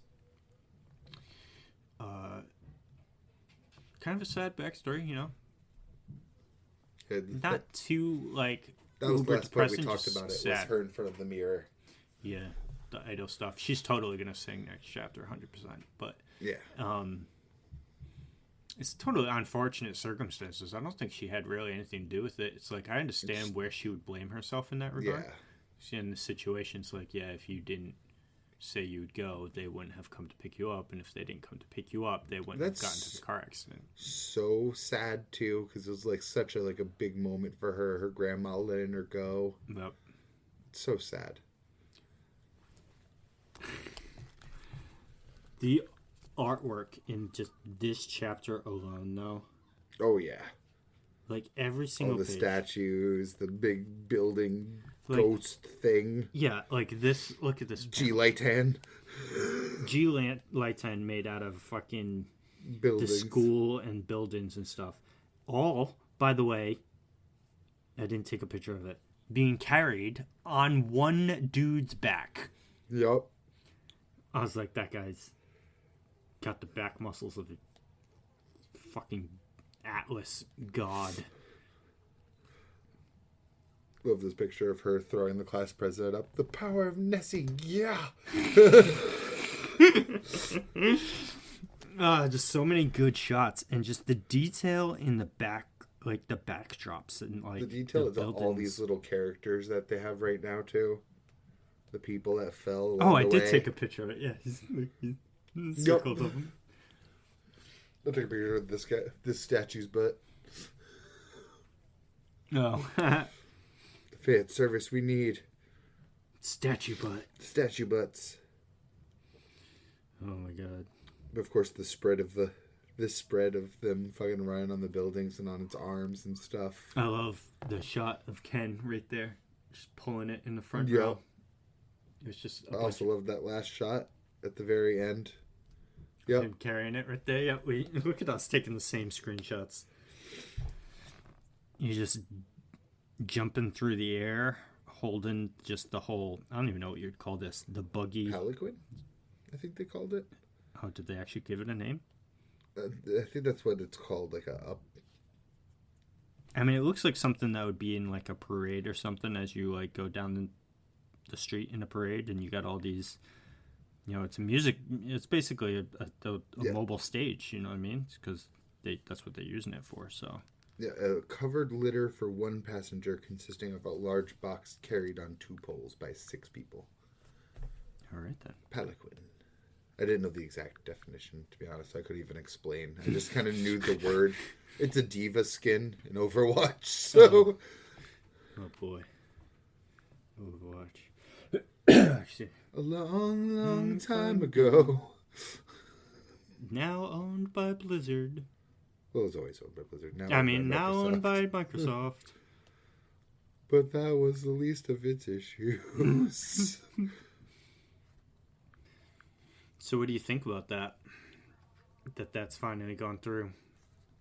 Okay, It's like a weird, I don't want to call it hypocritical, but like a contradictory ideas here. I hate market consolidation and stuff like that and buyouts like that. But at the same time, I think Blizzard really needed it specifically. I don't know about Activision and King.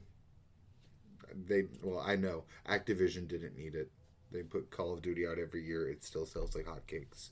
King didn't need it. They put out mobile games. They make money like hotcakes. Well, Blizzard technically didn't either because Blizzard was bought by Activision. So Activision gets plenty of money to just feed it anyway. But I so. still think Blizzard is like that's the problem. Feed it. I'm not like It's probably I get they what make you're saying, 'cause- returns. Sure, Diablo sold like hotcakes too.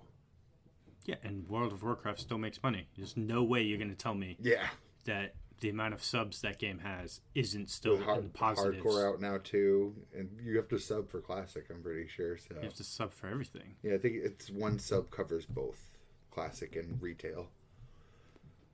I mean, they got Overwatch 2, which is basically a gacha game, and I'm sure they got whales. I think that's probably doing the worst out of all of these, weirdly enough. Oh, I'm sure it is, but I mean, still sure it's making money. Oh, yeah, definitely. I don't see them putting an exuberant amount of work into it, so they're just raking in money for a product that they're just maintaining servers for, you know what I mean?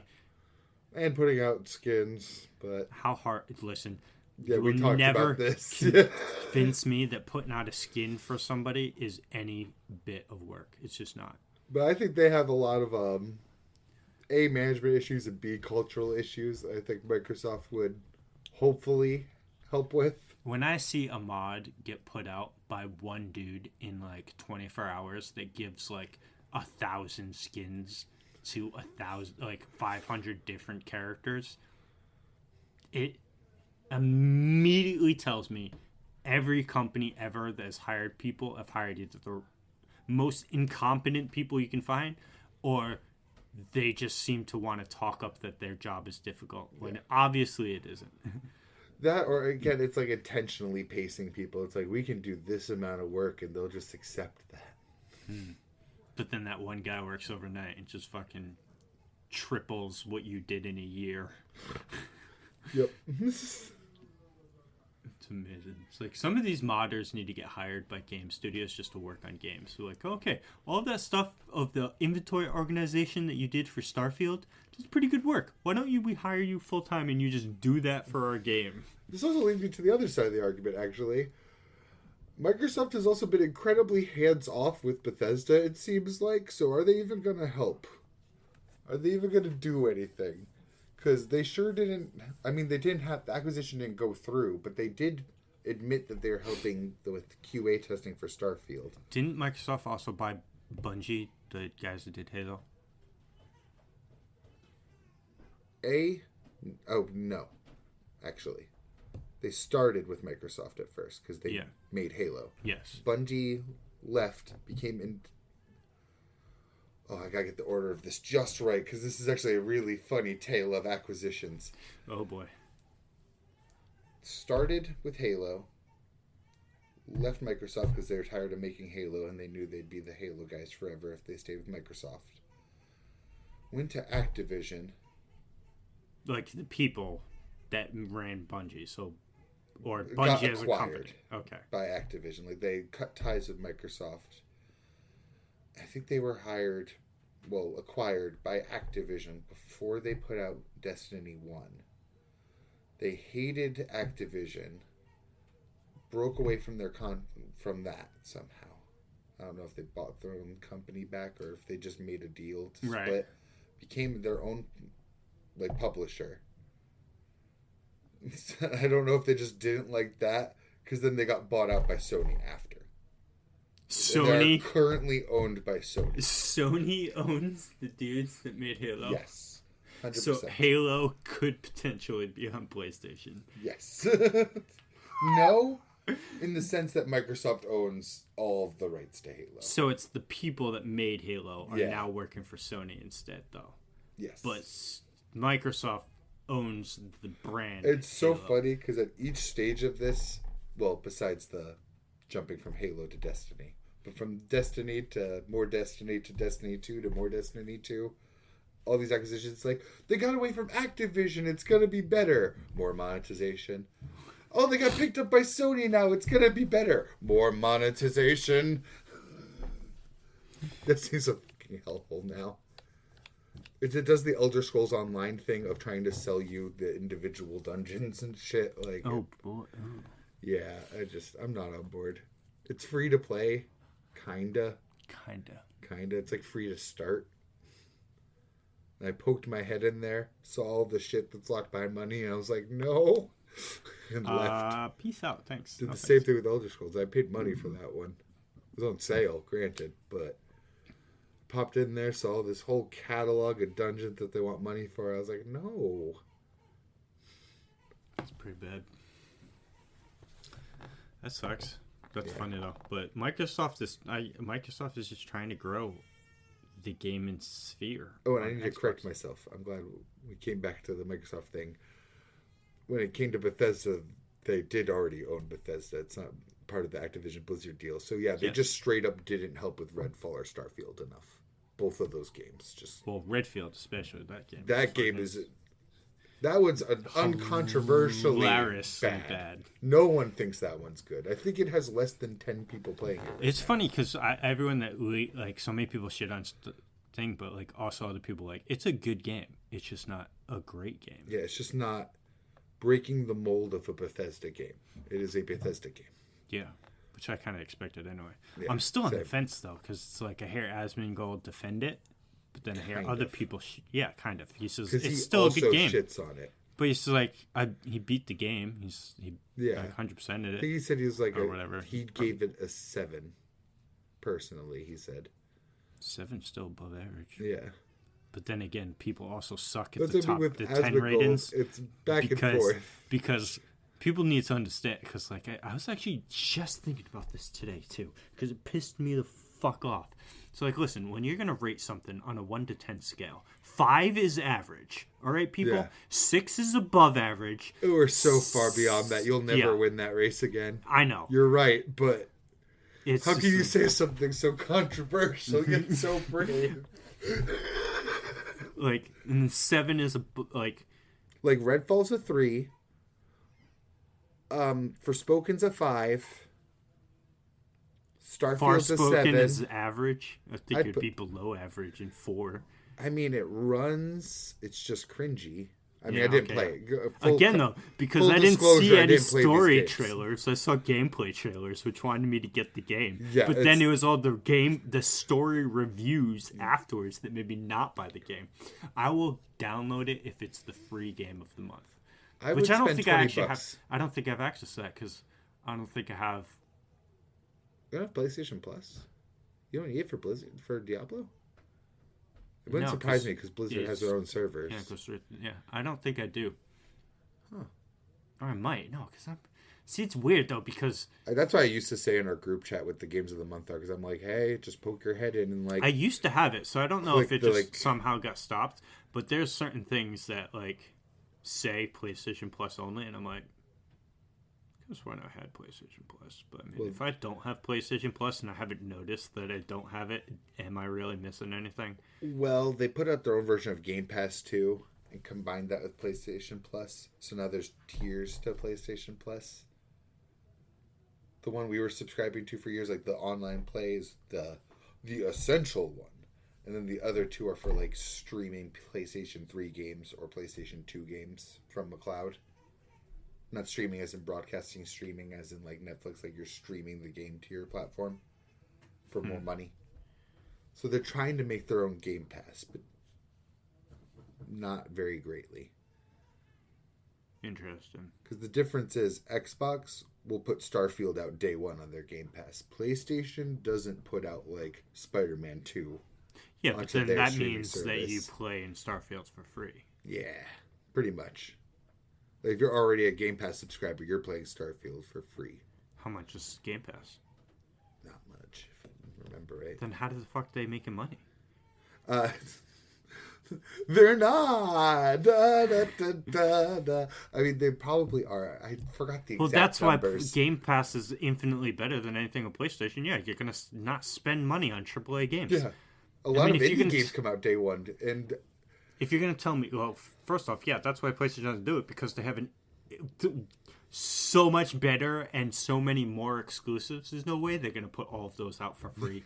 Yeah, that's the money hungry. Let me pay $20 to $30 a month, or pay $70 a month for each new game that comes out each month. For games we know you're going to buy. Exactly, so...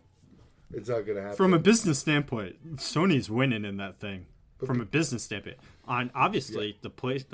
Listen, for Xbox consumers, you go, girl. You get your Starfield for free and all this other stuff. They get so much because they also get being able to play their games on PC.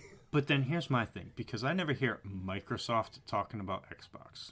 I just hear the Xbox people representing Microsoft. right? Because what's his name? Phil Spencer yeah. is the Xbox CEO. Head He's not Xbox. Head of Microsoft is Bill Gates. Yeah, well, not anymore. Not anymore, but you know what I mean. Yes. Like that Phil dude Spencer's started. head of the Xbox division or video game department of Microsoft. Yes, because Microsoft's a massive company, way bigger than fucking Sony is. Because Sony's just. But they also don't have complete access to Microsoft's full resources. Yes. But what I'm saying is, even though, I mean, unless, gonna get fucking. Actually? No, business talk on you. Unless Microsoft is using all of the stuff on Xbox as a massive tax write-off, because people will do that for losing companies to then, because Microsoft's billions of dollars more than Xbox. It's losing, though. I mean, video games are still the most profitable thing in the any industry. Like, Disney probably wants to get in on video games. But because I'm just sitting here, if that's the way I'm thinking about, I still don't see how they're making money if you have Game Pass and it just gives all those games for free. So there's still got to be options that you have to buy certain things. Or do you only get the game for a month? Is it only there for a certain time? Or is it forever once it goes on Game Pass, it's just there? I don't know this one for sure, but I'm pretty sure it's just always there. So day one. But, well, at least once you download it, you just always have it. You never need to pay for it. So in my mind, it's like that's a lot of money to lose out on as a company for a lot of games that cost like tens to hundreds of millions of dollars. It's money they're losing out on in a way you wouldn't even think.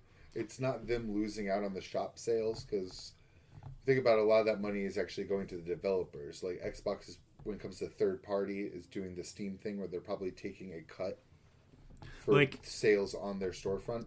Because say you make a game, right, an indie game, and it goes on Xbox, you make money on the sales of that game. Yeah. So Xbox I wouldn't want it cut of it off the store. Yeah, so say I make a game, an indie game, I put it on both PlayStation and Xbox, and maybe like say it's Nintendo. We'll just throw all three in there. Why would I want to put it on Xbox if they're going to put it in Game Pass? It gets sold for free. I make no money. Here you go. I was waiting to bring up this point. I've been trying to. Oh, I'm sorry. It's okay, but you led to the crux of it all. This is where Xbox is losing the money in it, because they're paying for the ability to put these on Game Pass. So then Xbox just pays me for the download. They go up to you, indie developer, and be like, "Oh, that's your sales projection. You think you can make $200K? We think you're worth like $400K. Here's $400K to put your game on Game Pass." Game Pass, yeah. And that scales based on success. So let's say you're Jedi Fallen Order now. You're for EA. Oh, that's a big game right there. Here's $2 million to put that on Game Pass. But then they're shitting out the money at these people. Like, I just think that's a shitty fucking. I'm sorry. I'm totally taking the non-consumer aspect back. This is great for gamers. I think that's what they're betting on. I think they're betting on the fact that they're way more consumer friendly than both of their competitors. You can be as consumer friendly as you want. If you're making no money, eventually you're going to go out of fucking business. If they're making no money. But they got to. I mean, again, I don't remember the exact figures. This all actually just came out. The exact figures came out. So I know this is a lot of hypotheticals we're throwing at each other, because obviously we're not fucking Microsoft execs, so we don't know what kind of back feeds they get on, or back cuts they get on cash or whatever.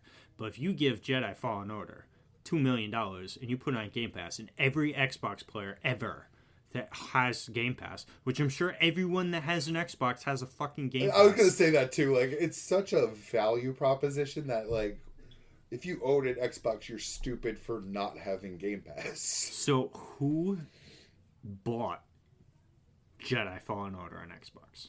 Probably not. Or who bought Starfield on Xbox? Starfield. No one. Probably. So if you gave, Bethesda, first off, in-house, right? Yep. So they didn't have to pay a bag to Bethesda to do it. Well, they do in the sense they have to keep the lights on. Yeah, they had to pay employees. They had to pay. There's still a massive overhead here, but it's not. Payroll is what they had to pay out. Yeah. So they were already paying the bag. So basically, they relied on Steam sales to make money on Starfield. Which also goes, some of that goes into Steam's pockets now. Yes. Because if Bethesda... But that's something Sony doesn't do till years after their releases. Because that's where you make the money. Like, Spider-Man was made by Sony, by Sony employees. They paid. Then they sell the game on Sony Xbox. It's on Sony. Well... On Sony Xbox. Yes. You're welcome. Too much talk right now. But actually, it's made by Insomniac. So did they... But that's still in-house. They own Insomniac. Okay. So they don't have to pay... So, like... They still have to pay employees, keep the lights on. Yeah. Yeah. But it's like, okay, it's not... I wonder how much... It's not EA putting Jedi Fallen Order. Okay, the game sells for $70. Okay, we take a cut for the PlayStation, and then we have to give a cut to EA for that game. No, we take the full $70 per game for Spider-Man, and Xbox would have taken the full $70 for Starfield, but it's for free. Again, that's a lot of downloads. So same with Spider-Man. Take, like you said, Jedi Fallen Order. It's a two-pronged problem, though, because you don't put Starfield on Game Pass, your subscriber count goes down. And that's where you're trying to make your money. Like, they're really trying to make that the cornerstone of the Xbox, why you buy an Xbox. Or, because, again, they actually are doing the PC thing, too. You can get Game Pass as just a PC player. Oh, yeah, because fucking PC is Microsoft, too. So. Back to the consumer friendliness. At least they're open on both sides, too. They're selling all of their shit on Steam, also. Or on PC to some degree. Makes sense, too, because, yeah, I mean, Windows is Microsoft. Yeah. So especially if you're doing the Game Pass thing and all of your Xbots are going to be on Game Pass, you're going to need those Steam sales. So maybe what they're trying to do is like, okay, we're going to have to fucking eat some... We're going to have to eat some shit, wade through some shit. Yeah, because we're going to lose money for X amount of years. We're going to build a product base. And then we're just going to make it so that just everyone has to subscribe to us like Netflix and Hulu to play games. So we'll just have a yearly subscription from every gamer on Xbox. And then we'll just give them the games and we'll make the money off the subscription. Now they just have to get the giving them the games part down. Like, they need to start getting some good games out. And then I guess Sony needs to do something because 10 years from now, if Xbox keeps trying to build on the customer relations part, but Sony isn't and is just pumping out new games, eventually games are going to get more expensive each new game.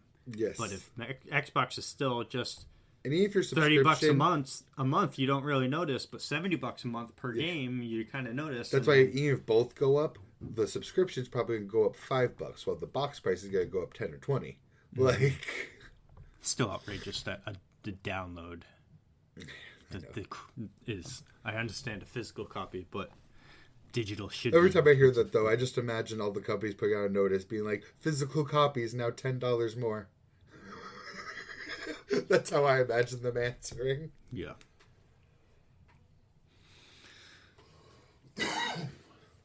I don't know. I mean, now that I kind of think about it, that's the only logic I can see out of it. Is they're losing money right now, but they're banking on being number one 5 years down the road. So that I think a new console comes out like the next console. Maybe Xbox 2.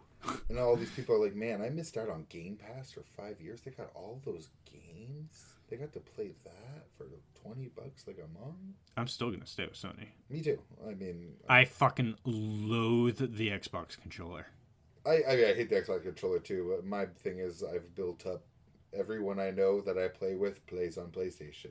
So... and I don't even really play that many Sony exclusives. I do. Kinda. I want to play Demon's Souls eventually. Returnal. Never mind. That right there justified my PS5 alone. I mean, I like it more. PlayStation 1 was the only console of PlayStation I don't own. Same. I've played it at friends' houses when I was a kid, but obviously... I would never abandon my achievement score, my trophies. Well, you know. Achievement score. Yeah, that's Xbox. I have an Xbox Elite 360. No, you know what also sucks? You got the PlayStation 1, 2, 3, 4, and 5. You got Xbox, Xbox. What was the 360. second? No, it was Xbox 2, then 360, wasn't it? Or 360 the second 360 Xbox One. Yeah, Xbox 360, Xbox One S, and what's the newest one? S and X they're doing the PlayStation thing. Digital and physical is the X and S. But from what I hear, the digital only one is also worse specs because I hear developers are having trouble developing for the cheaper Xbox. It's also huge. Is it? I mean, the PlayStation 5 is huge. Yeah, but it's narrow, so you can fit it in between things. The Xbox is the same height, but it's a fucking cube. Yeah. It's fucking ginormous. Oh, the fucking PlayStation is also just it is. Really fucking big, dude. It is. It's huge. Holding it like not even a baby. This is a goddamn teenager I'm holding. It really sucks of when the release schedule was during the COOF, so it's hard to get both of them. Because I really wanted the Miles Morales PlayStation 5 because it's black and the light is red. Ooh. I mean, I could do that. I'm sure there's settings to turn the skins. There might be because it does blue and amber for awake and in. Yes, and red sometimes. My controllers have gone red before. My controller does multiple different colors. I've seen it green. Yellow. I can never really tell why. But on the PlayStation itself, the blue color, it's more like a whitish color. Yeah. But I wonder if that color could go something else. But that was red when it came on, and the whole box was black. And black and red are my two favorite colors. So you could always just fucking get a skin layout for it or something. But I got what I got. And I'm happy that I at least just was able to find a disc version because I like hard copy. I like hard copy. Disc version too. I'm gonna get my partner Horizon Forbidden West. It's good. The first one I like better. I hear that. Story wise, gameplay wise and visually, obviously it's just an improvement on the first one. So it's just that the story. It's still great. It's just the story was a step down from the first story. But again, it's like Ragnarok the same way. Ragnarok's a great story. You're following up, but it's a step down from 2018. You know what I mean? It's just the first one was better. Sorry, but not Lord of the Rings problem. Yes, I need a AAA Lord of the Rings game in my life. Need Shadow Mordor 3. Shadow Mordor 2 is good. I still see people playing that shit. I have one of them. I have both of them. I got one of them from PlayStation Plus. I own one hard copy, and I think the second one I had downloaded on PS4, so I could probably download on PS5 if I wanted to. Second one's way better anyway. That one, the second Shadows of Mordor is just better. Just every sense of the game, the word. The game is really fucking good. I might actually download that again and play it. It's a good game. Time to delete Baldur's Gate. Yeah. Fucking games, man. Yeah. My hard drive's so crammed right now because I have the same problem. Like, Cyberpunk is enormous. How big is it? 90? 100? Yeah, 90, I think. Maybe over 100 with the DLC now. Thank God that back in the PS4 days, Final Fantasy XIV did a cleanup, a storage crunch. Yeah, because with every new update, it got bigger. Slapping them on top and bigger and bigger. It was coming up, so it's like 80 gigs too. But then they crunched it down to like 30, and I think they're only up to like 40 or 50. The game, it's all on the client side, not on my side. So I'm like, thank God. Hallelujah. Right. Smite. Not so much. Smite keeps getting bigger. External hard drive. I need one.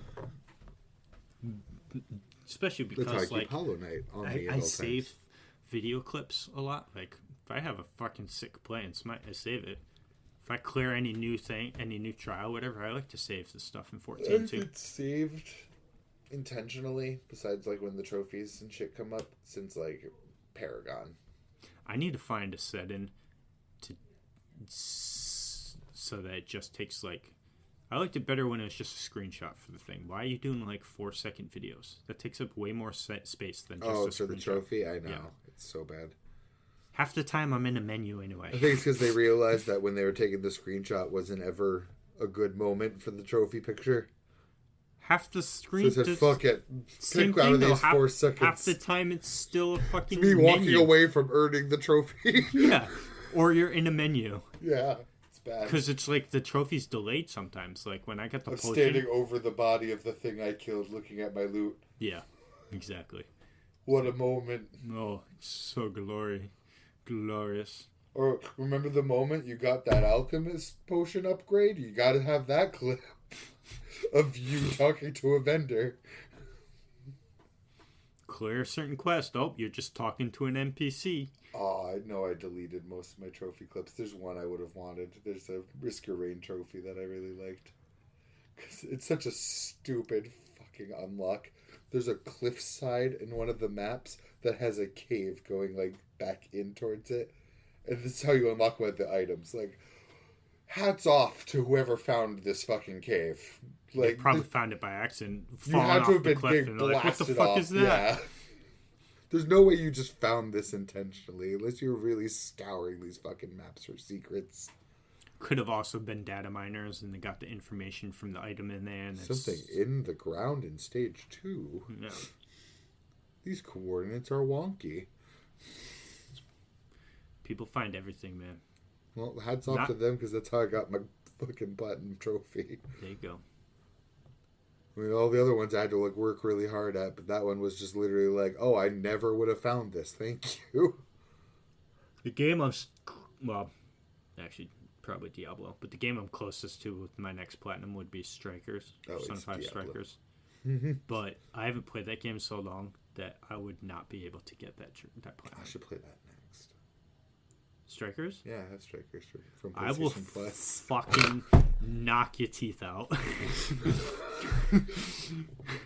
I play Strikers and Tactica. I want to play that mobile game. I've seen stuff for it. What is it? The Persona X mobile game? Phantom. Oh shit! Persona 5 Phantom X or whatever. Yeah. I was so confused. I'm pretty sure it's like China only or something. It's not in the US though.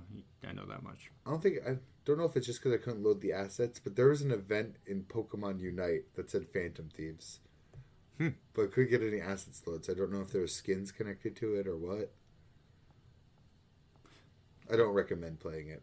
Oh, I won't. To be fair. No. I'll wait for Tactica. Wait, is Tactica's a PS5 game anyway? That's not Yeah, a mobile game. No. It's actually... Is it coming to PS5? Well, if it's for PS4, I can download it on PS5, I'm sure. Is it coming to PlayStation? Oh, it's a better question. Hey, I got Switch. I think that's where it's coming. Kind of makes sense, actually. 'Cause Yeah. This is totally a Switch game. Persona 3 or 4 is which one's getting the remake? 3. 3. So I'll be playing that one too. Which is alright, because if I want to play Persona 4, I'm sure Golden will satisfy me. Didn't look completely hideous. No, just a little cheapy-ish. Yeah, I mean, it's because it's an old game. Yeah. It's what? I think it's definitely 15 well years within ago? your playability. Yeah, I mean, I've played some old games, so... No, it's coming to all platforms, it looks like. Oh, okay. Cool. I would I totally... still never found that game they're making that's not Persona or Shin Megami Tensei that I described. Oh, no? New Atlas games.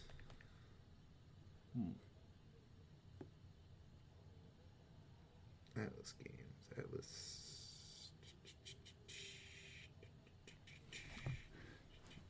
I don't think it's you either.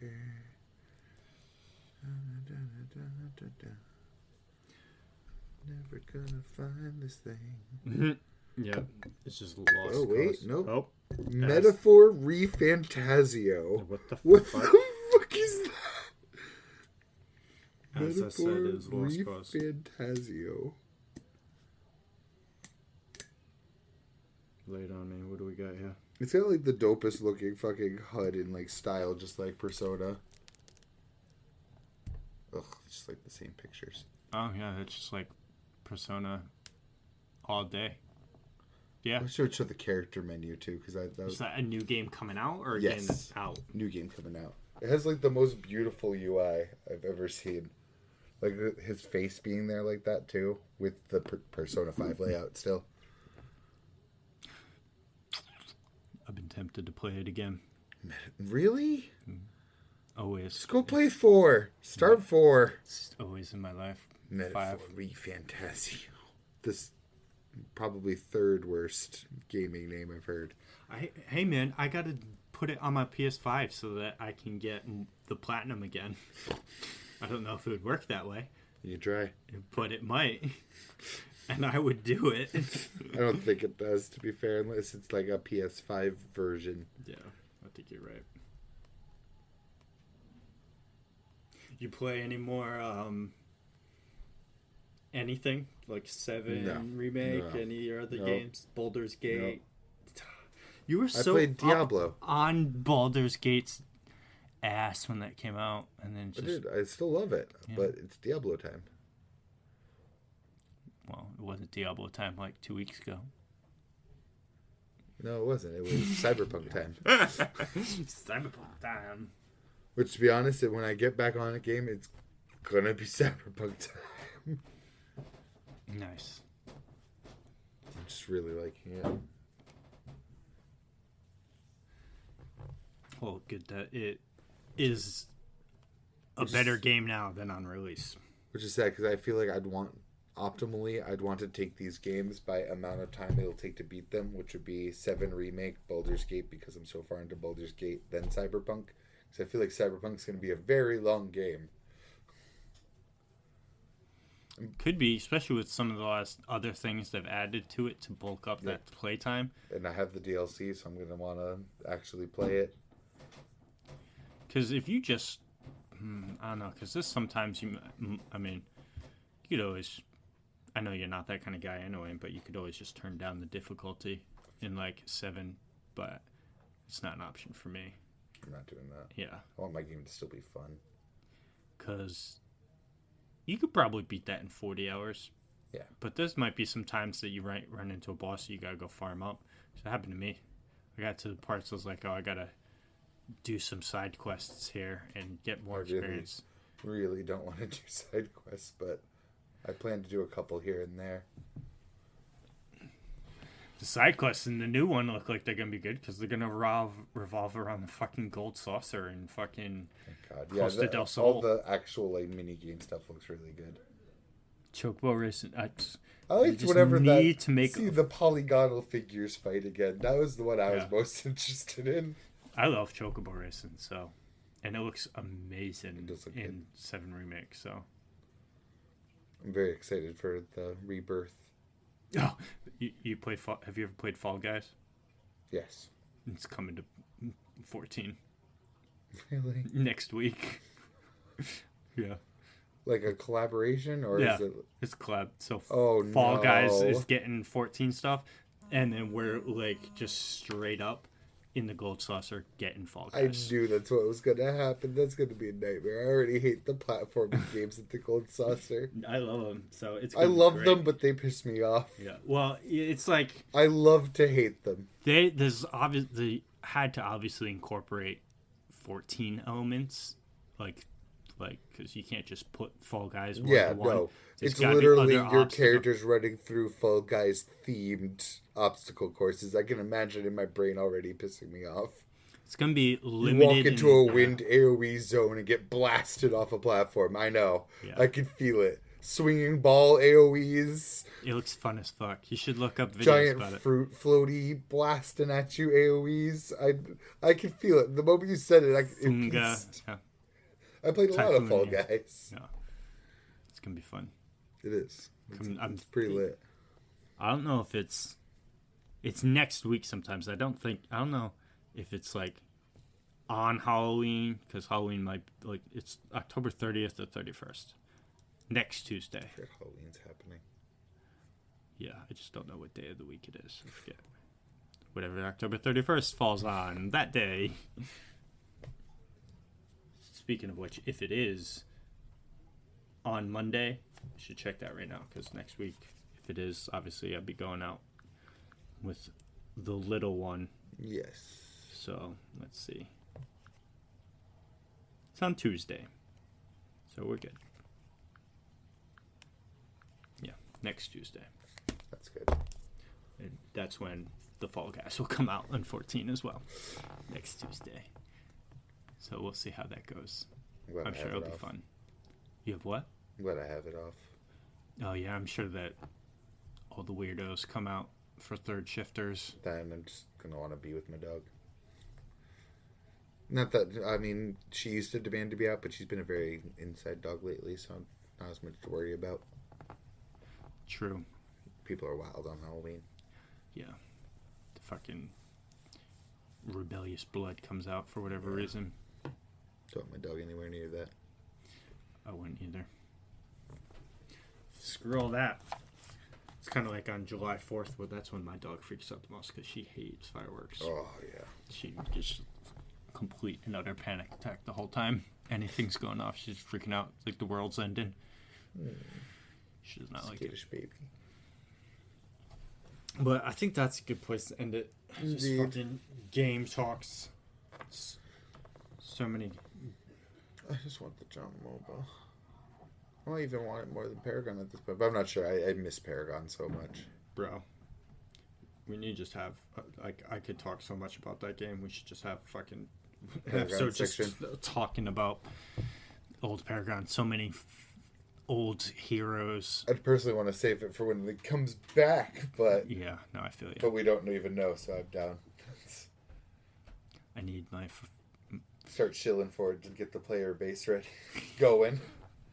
So many good characters in that game. I loved that game design. So hopefully, I mean, you'll know better because you saw the new characters. So do the new characters feel like Paragon characters, or did they feel? Did I see the new characters? I don't even think I fought them. Did you play any? No. Oh, so I didn't play any of the new characters. But I was just about to say, I do respect that they put out new characters before releasing all of the old cast. Mm-hmm. I think that was a bold play that I respect. So, like, because obviously none of the original creators are on it, so their vision is out. But as long as the new characters feel like they belong with the other characters, I think we should be all right. They looked like they belonged with the other characters, at least, like, model-wise. But I can't even say for, like, animations, because no one picked them from what I saw. If I did see, they died fast enough I didn't see. Well, again, everyone wants to play their old favorites. The first character I went for was Iggy. Iggy and Scorch? Yeah, because he wasn't in the the computer when I played. So I was like, oh, I'm playing my Iggy. Well, I don't even know who the first character I would load up as. Probably Greystone, to be honest with you. I was thinking Sparrow. Sparrow would be another great choice. I freaking love me and my Sparrow. Hopefully, she was tough, man.